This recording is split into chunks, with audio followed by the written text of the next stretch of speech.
nandito na naman tayo sa ating Mala White place. Mala White place na talaga.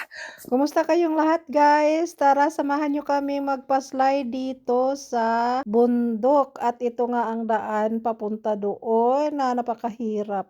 So, nandito na naman kami sa Mariaval dahil gusto namin mato na doon magpadidit. So, ayan, nagdala sila ng balsahan at saka yung maupuan. Yung anak ko, mamato na naman to. Uy! Ala! Pumata! Isay, sugi mine! Pumata! Tandaan lawa talaga to. Kasi naabot Diyos ko! Ang ganda talaga tingnan pag white na white. Malaputi talaga ang paligid. Yun bang hindi siya nakakasawang pagmasdan sa tuwing makikita mo ang ganitong buong paligid na puro talaga puti. Kumukuti-kutitap talaga siya sa kanyang kaputian. Hindi talaga ako magsawa, guys, sa snow. Yung iba ayaw na ayaw ng snow. Dati kasi pangarap ko lang ito na makakita ng snow at makaranas, makapaglaro, or mahawakan ko talaga siya mismo sa kamay ko. Napakasarap sa pakiramdam na ma-experience mo ang ganito na talagang inaapakan mo na yung snow, nahahawakan mo na at nilalaroan mo na. Sasabi ko sa sarili ko na thankful ako at blissful dahil na-experience ko ang ganito. Hindi lahat tayo ay nakakaranas ng ganito, kaya thanks talaga, Lord. Since na-meet ko tong partner ko 3 years ago, so bali 3 years na din namin itong ginagawa ang magpasleading dito sa kabukiran sa Europe. Wala, sarado ang agianan dati. Na, suot niya nirong kalibunan. Gihimong agianan. Ay, Diyos me. Wala, wala na siya agianan. Pataka na lang. Bukit. Yeah. Oh God. Suot-suot na lang yan kalibunan. Lagay ko. Oh my God. Pangin ansyon niya. Nene. Si Solinder. Vista. Inertsalis si Sir Joanna. Rasdaksyon mo din. Bayan di Stefan. Yeah, Ingirot. Kasi last year, padidit siya dito sa daan. Tapos napunta sa paan ni Stefan. Ha? Nauna na naman yung isa. Ay talagang hinihingal ako dyan, guys, kasi napakatarik ng daanan papunta doon sa taas. Kasi itong dinadaanan namin shortcut, mayroon naman din doon sa kalsada mismo. Kaso sabi ng partners ko, dito na tayo para medyo mabilis daw. So dito yung sakyan ng anak ko, tawag niya, basahan naman yan sa atin, di ba? Yan, hinihila na niya kasi kalsada na yan pero puro puti. At ngayon ay nandito na kami sa lugar kung saan kami magpapadidit. Partner, dami yung mga bata ngayon magpadidit. Pahinga muna kami, kakarating lang kasi. Sus, ang anak gibasa-basa na kos ice. Tugno ka. Naknis yung akin by me naksuns maknis nas. Sabkaynes ni hosa. Tugnaw na po ko anig sayo. Diyan kami magpadidit. Yung anak ko nahihiya pa siya magpadidit. Yeah, das ist gut.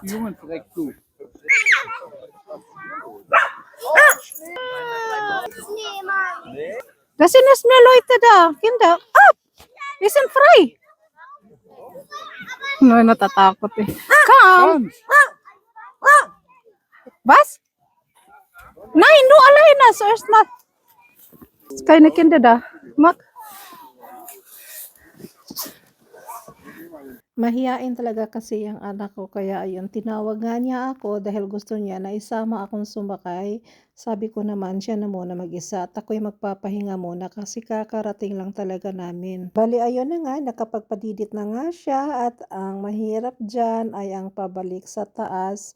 Kasi maliit lang naman itong padiditan dito, hindi tulad ng ibang lugar na pagpadidit is merong masakyan pabalik sa taas. So dito talaga mano-mano. Bali ikaw talaga mismo ang maghihila niyan paakyat pabalik sa taas. Hast du dich geschafft? At dito ay sinubukan niya ito yung parang malaking plato na sasakyan niya. First time niyang nasakyan yan at ayan na nga gumulong na siya. Nung una naawa ako pero ayan, hinayaan na lang namin para ma-experience na lang siya at ayun, sa katagalan nga niyang gamit yan, paulit-ulit na niyang sinakyan at natuto na din siyang magpreno kaya yan ang laging ginagamit niya. Ito naman ang itry natin ngayong sakyan. So, mas mahirap ata itong blue na sakyan.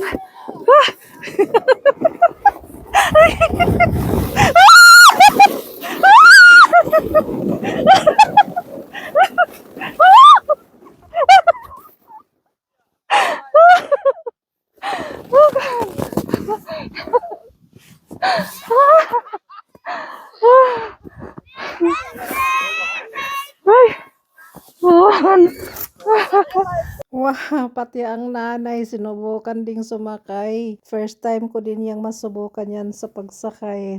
Nakakatuwa siya na nakakaba. Ang hirap kasi, hindi mo siya mapaprino-prino dahil paalang talagang magamit mo sa pagprino.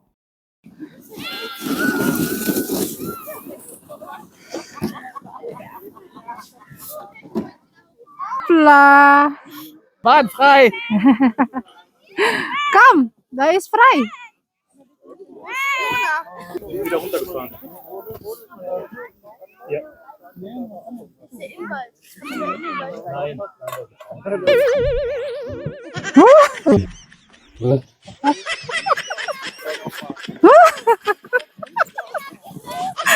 Ich glaube, nächstes Jahr müssen wir einen Helm holen. Ja.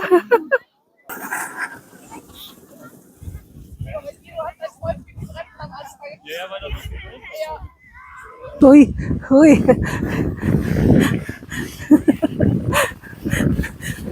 Oh la la, oh la la.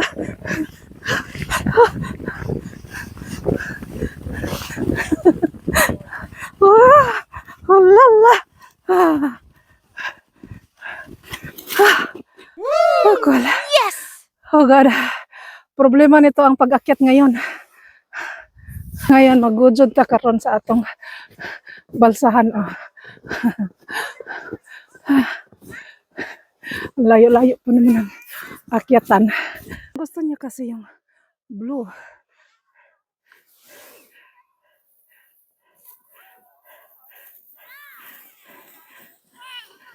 Wow. Cool. Mag-inom tog. Kakao kay tugnaw. Isang cookies na. Kung gusto cookies? No kakao? Wir sollten bitte, Schatz. Oh God. Ja, aber klar. Handschuhe. Das geht nichts.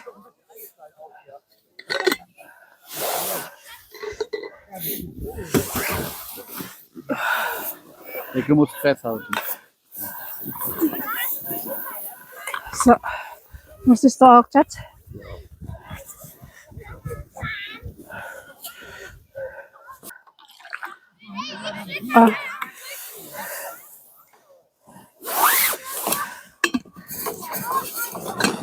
Inom magpainit muna kay aron tugnawa ba. Saya mo sus cookies essen. Oh, may cookies din akong baon. Basta nanay, ready jud na para sa bata. Cookies?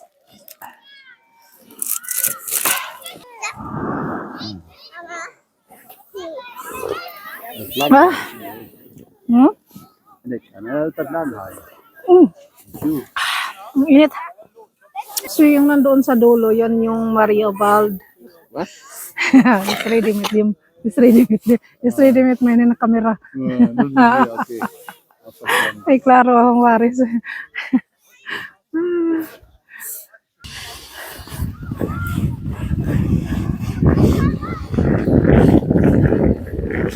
Oh, wala.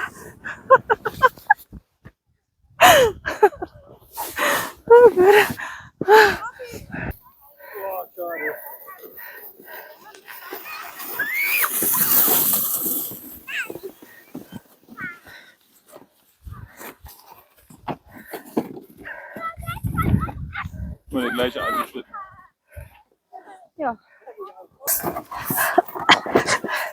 Ah. Let's go. Let's fry.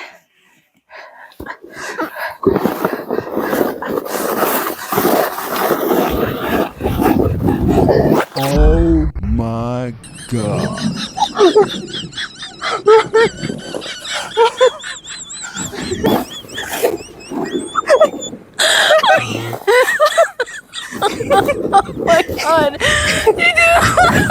Ay, tapos na kami magpa-slide, guys.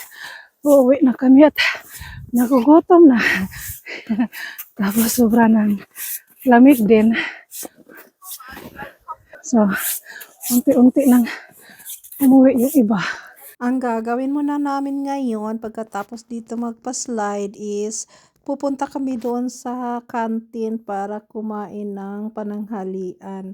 So dito na nga kami dumaan sa may kalsada. Hindi na kami bumalik kung saan kami kanina dumaan. So dito nauna na naman yung dalawa at ayan hinihintay ako at yung anak ko ay talagang napagod siya at nagreklamo na nagutom na daw siya. Bilis kasi silang dalawang maglakad kaysa sa akin. Tapos nagvi-video pa ako sa paligid dahil nagagandahan nga ako. So sige, tuloy lang kayo sa paglalakad at ako'y magvi-video pa kayo. Napakadaming nag-ano dito, dayo. Taga BM, wie heißt das? BM? Berg, Was? BM. Bergheim. Bergheim, taga Kohl, ning abot gari, Julis, Noyes, ayan. Und S. Essen? S. Essen, abot og taga Essen diri, grabe. Grabe talagang dami ng dayo diri, aban, padidit lang. International. So, ito na nga pala yung simbahan dito sa gitna ng bukid. Yan yung tinatawag nilang Mariawald or Abtay Mariawald. So, nandito, meron sila ditong maliit na kantin at lahat ng mga turista na pumupunta dyan, na mga bisita, pumapasok dyan, nagpainit, nagkakape, nagiinom, syempre kumakain. So, dyan ang pahingahan nila. At pagkatapos nun, lumabas kami dito, pumunta kami sa may bandang likuran kaunti ng simbahan. At yan ang makikita natin ng buong paligid din na napakalawak talaga, guys. Dati dyan kami dyan sa ibabaw nagpapaslide kaso maiksi lang ang slidean kaya lumipat kami doon sa ibang place. So ito yung upuan, punong-puno na talaga siya sa ice at hindi na mauupuan. Tapos na kaming nagpa-slide, guys, kaya ayan, uwi na dahil pagod na. At ayaw pa sana ng anak kong umuwi kaso hindi na pwede dahil bukas may pasok pa sila sa school. Kumain na din kami doon sa kantin ng Mariawald. Nagpainit ng tiyan kasi sobrang lamig talaga. Enjoy naman, kakapagod, pero sulit. So yun lang. Thank you so much for watching and see you next video, guys. I hope na nagustuhan niyo ang aking video. At kung hindi man, okay lang din. Pa-like and pa-share na lang, guys. And pa-leave comment bilang suporta sa aking maliit na bahay. Bye-bye!